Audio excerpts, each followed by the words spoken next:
Assalamualaikum warahmatullahi wabarakatuh. Wilujeng tepang deui sareng simkuring Kristi Nursi Pasilaban. Dina radaga warta parahyangan aya sababaraha wartos anu parantos disiapkeun ku tim redaksi ngeunaan kaayaan lingkungan jeung balubat alam anu kajantena ayeuna. Wartos anu kahiji, Badan Meteorologi atau Klimatologi jeung Geofisika atanapi BMKG ngaluarkeun gorengan panyatatan atanapi peringatan dini ngeunaan potensi cuaca ekstrim dina mangsa pancoroba ieu. Kaasup di wilayah Jawa Barat. Masyarakat diparedih kedah waspada karena ayana hujan guludug anu dibarengan ku angin puyuh atanapi angin kencang. BMKG ngawanti-wanti supados warga anu aya di daerah pasir atanapi gawir kedah langkung ati-ati tina ancaman lini leutik, taneuh urug, sareng banjir bandang. Pihak pamarentah oge parantos ngajak masyarakat pikeun gotong royong mersihan solokan supados aliran cai lancar upami aya hujan ageung. Para pamirsa sadaya, rupina mung sakitu wartos anu tiasa kasanggakeun dina dinten ieu. Simkuring ngelingan deui kasadayana, hayu urang sami-sami ngajaga lingkungan sabundeureun urang. Sabab alam anu dilawat bakal ngajaga urang. Sawangsulna alam anu diruksak bakal mawa balubat anu teu dipalar. Simkuring pamit undur diri. Wassalamualaikum warahmatullahi wabarakatuh. Assalamualaikum warahmatullahi wabarakatuh. Wilujeng enjing para pamirsa, patepang deui dina warta dinten ieu anu bade ngadugikeun rupa-rupa informasi panganyarna ti sabeudeureuh urang. Mugi warta anu ditepikeun tiasa nambihan wawasan kanggo sadayana. Tepangkeun wasta simkuring Kansa Husni Mutmainah.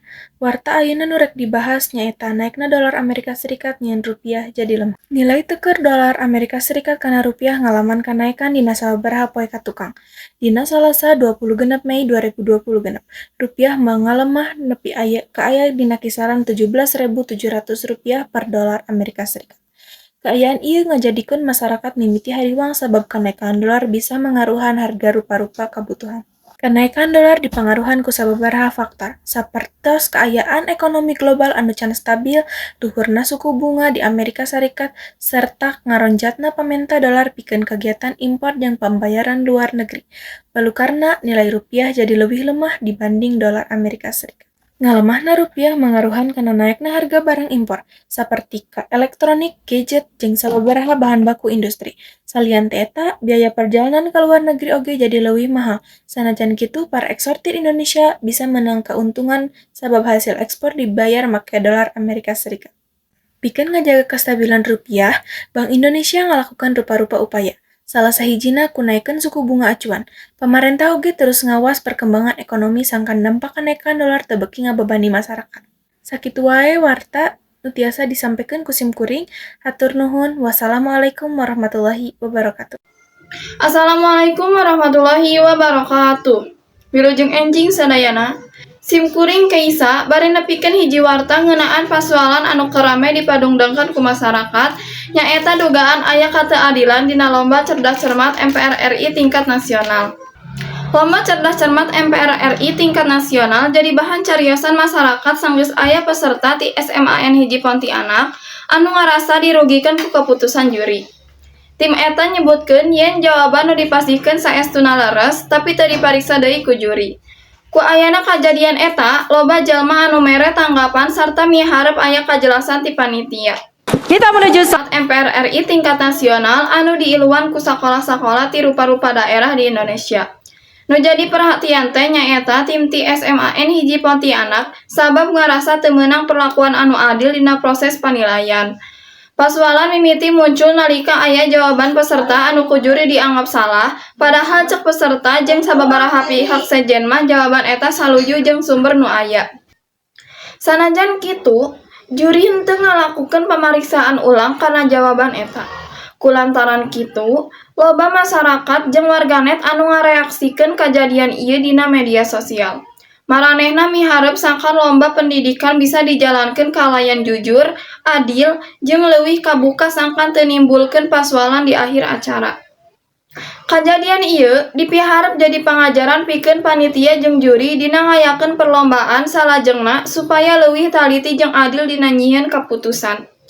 Masyarakat oge miharep sangkan ajang pendidikan sapertos kieu tiasa ngajarkeun sportivitas sarta kajujuran ka para peserta. Hatur nuhun kana perhatosanana. Wassalamualaikum warahmatullahi wabarakatuh. Assalamualaikum warahmatullahi wabarakatuh.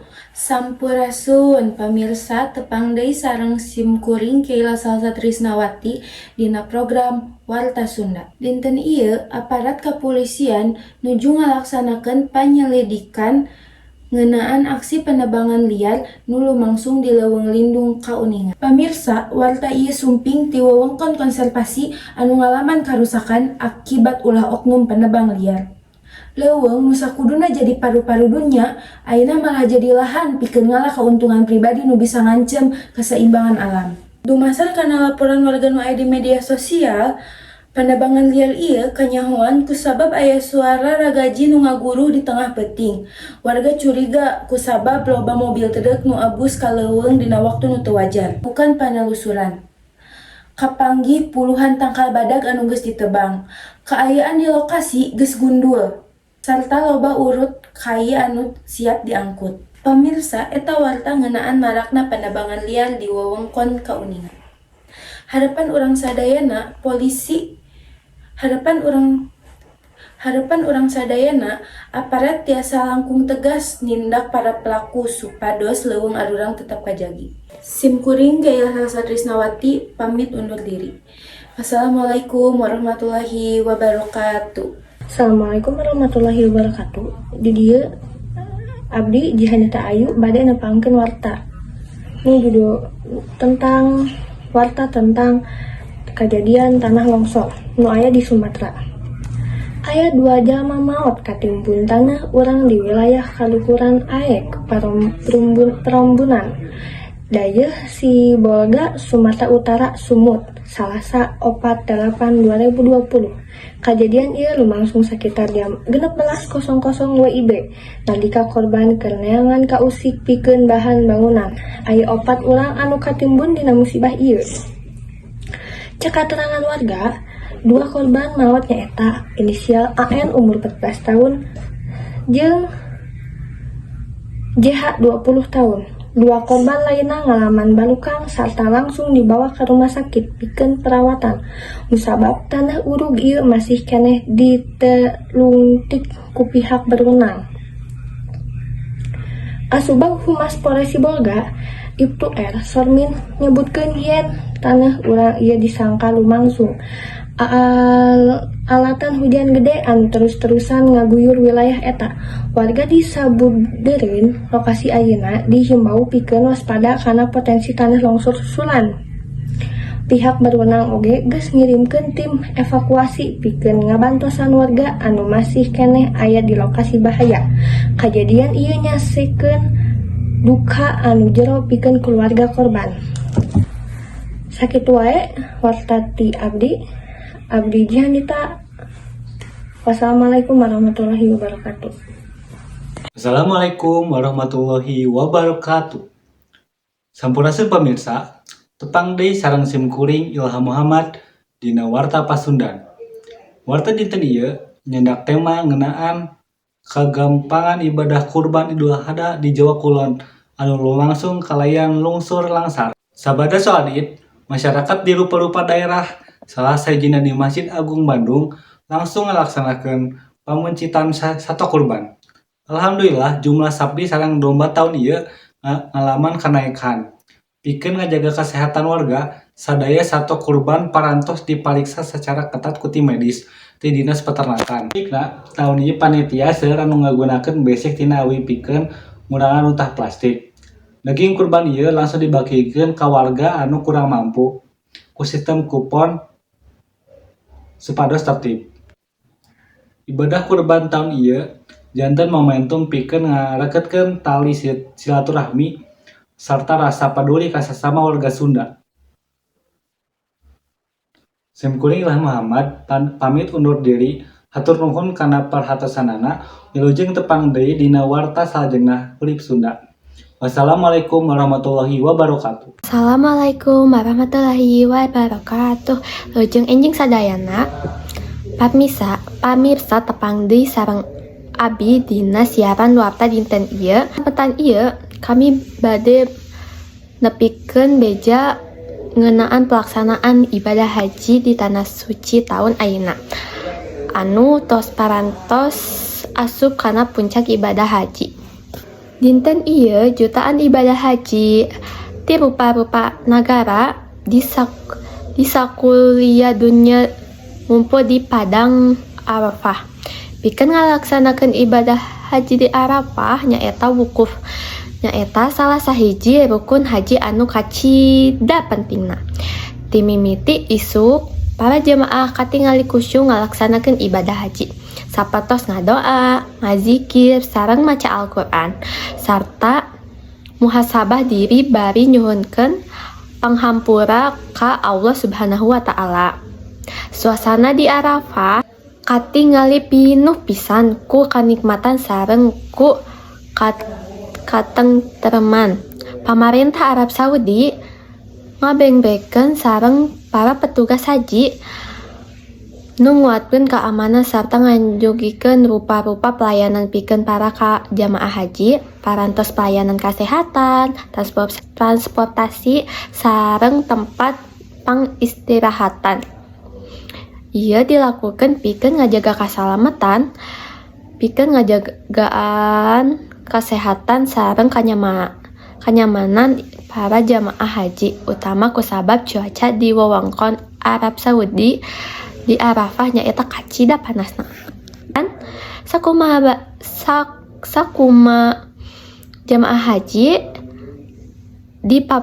dipaparin kesehatan, kelancaran sarta janten haji anu mabrur, amin ya robbal alamin. Sakitu bae beja dinten ieu hatur nuhun parantos nyarengan siaran abi. Assalamualaikum warahmatullahi wabarakatuh. Assalamualaikum warahmatullahi wabarakatuh. Tepang deui sareng Azhara Melani Putri dina program Warta Sunda. Dinten ieu di Patanulis Selatan, anggota Korps Mobil Tentara Nasional Indonesia sareng Taruna Akademi Kepolisian babarengan ngebersihan masjid jeung gereja sanggeus kajadian banjir. Kegiatan ieu dilakukan pikeun ngabantu warga sangkan tempat ibadah biasa dipakai di kalayan bersih jeung aman. Kegiatan dimimitian ku bebersih gereja anu kakeum ku cai banjir. Personel Brimob sareng mahasiswa tahun katilu Maflana Fazazuh dan Satyo damel babarengan pikeun bebersih letak runtah sareng runtah sanesna dina banjir anu parantos ngotoran tempat ibadah.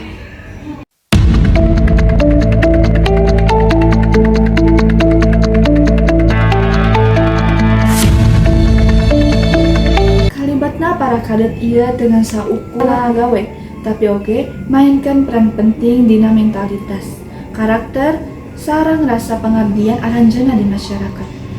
Saur Panglima Korps Sumatera Kaler, Komisaris Senior Rantau Isnur Eka. Kegiatan diteruskan ku bersih masjid. Ia nunjukkan komitmen pikeun ngajunjung nilai-nilai toleransi, persatuan, sareng kebersamaan. Letak sareng cai anu ngayembe dipikeun supados masjid tiasa dianggo deui ku masyarakat pikeun ibadah anu nyaman.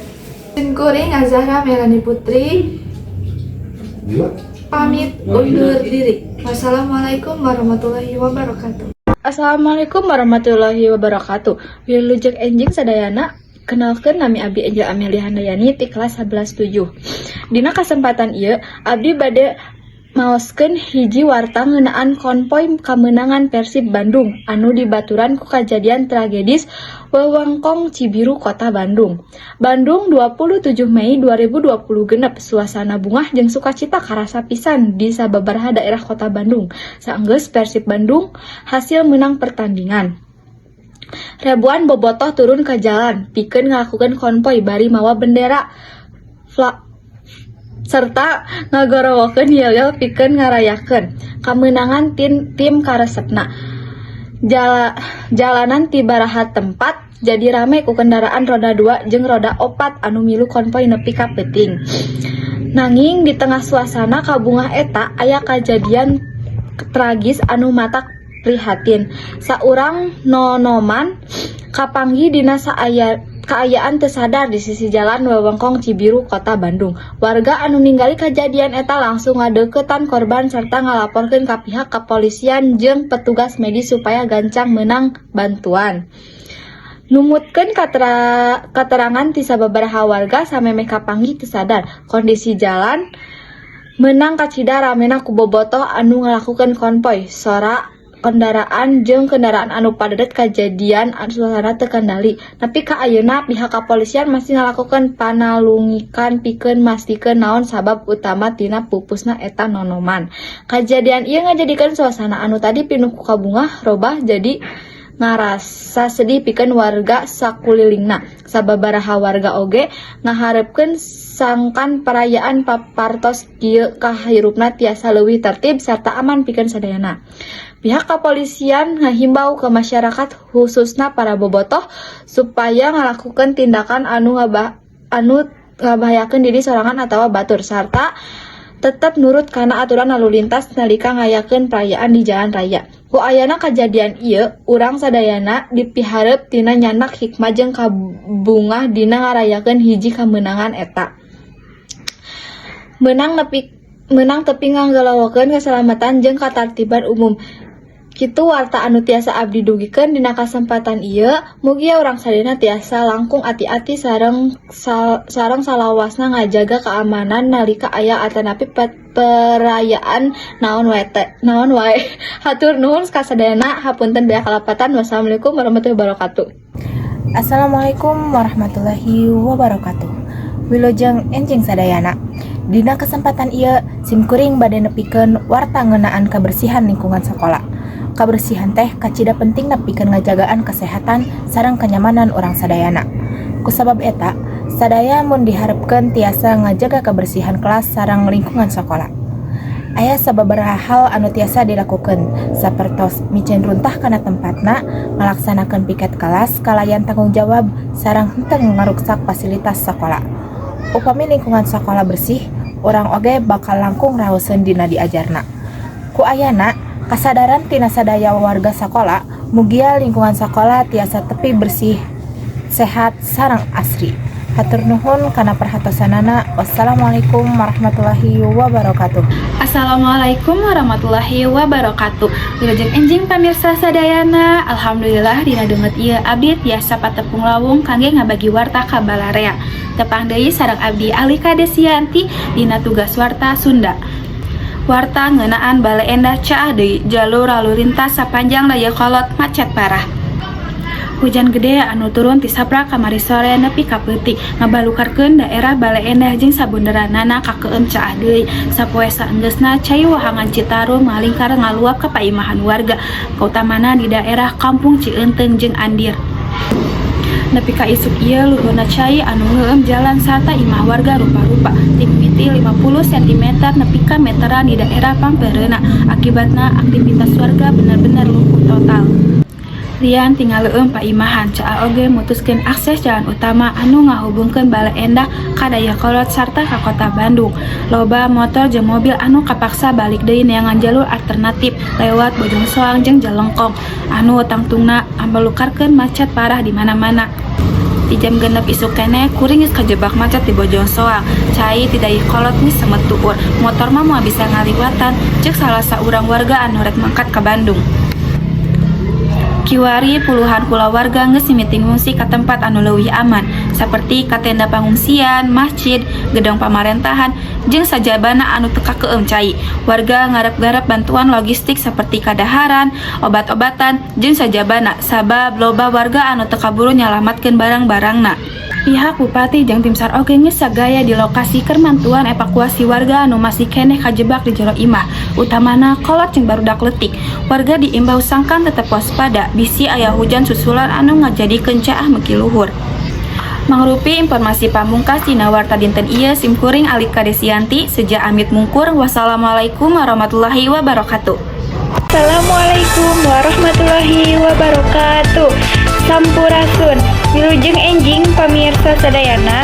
Alhamdulillah dina deungeut ayeuna abdi tiasa patepung lawung kangge ngabagi warta ka Balarea.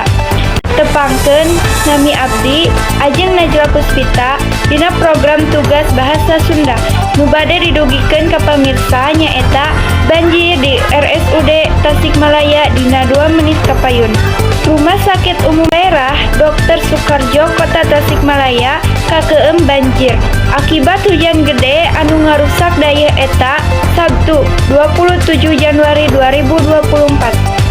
Pamirsa musa kitu nu tiasa dipikahatur mangrupi informasi dinten ayeuna. Abdi Ajeng Najwa Puspita seja amit bungkur amit mundur. Wassalamualaikum warahmatullahi wabarakatuh. Assalamualaikum warahmatullahi wabarakatuh. Sampurasun pemirsa sadaya tepang pemeriksaan Ratus Kita dinten ieu abdi miluit ngadugikeun warta anu ngeunaan tempat wisata dunia fantastis Assalamualaikum warahmatullahi wabarakatuh.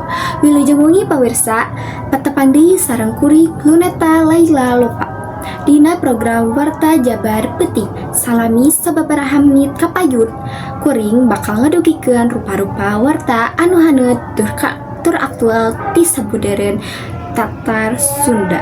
Warta anu munggaran ngeunaan dunia maya anu nuju heboh ku ayana panampakan pocong di sisi jalan. Nanging saatos dipariksa tetelah eta teh sanes makhluk lemes saestuna. Tapi pocong jajadian anu ngahaja dijantenkeun konten media sosial. Sababaraha dinten warganet dihebohkeun ku sumberna video pondok anu nemongkeun sosok bodas mirip pocong di tempat anu poek. Eta video teh langsung viral sareng kenging rupa-rupa respon ti masyarakat anu kasieun. Nanging dumasar kana keterangan warga setempat, eta pocong teh telah mangrupa jalmi anu ngahaja dangdos kanggo kaen boheh. Maksudna mah hoyong ngadamel konten prank atanapi heureuy pikeun nyisieun jalmi anu ngangangku supados kontena kenging viewers anu seueur.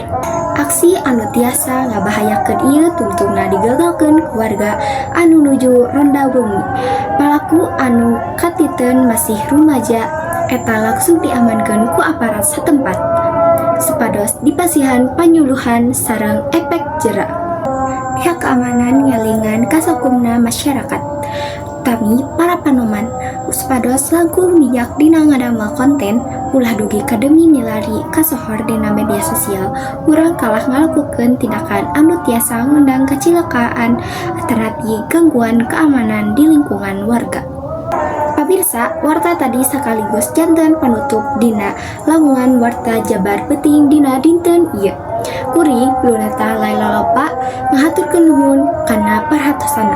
Wassalamualaikum warahmatullahi wabarakatuh.